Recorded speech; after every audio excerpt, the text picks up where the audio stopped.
We interrupt programming at the request of the National Weather Service to activate the North Texas Emergency Alert System.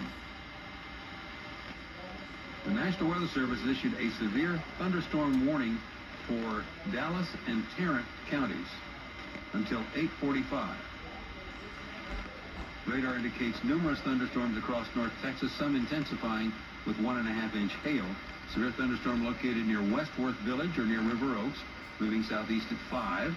Another storm is located in Dallas County between Dallas and Mesquite, moving east at 5 miles per hour.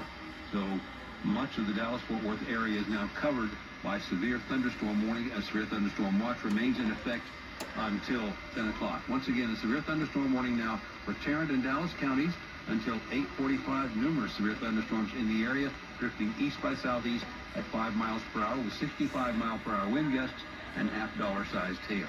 All North Texas stations affected by this alert are requested to relay the preceding message.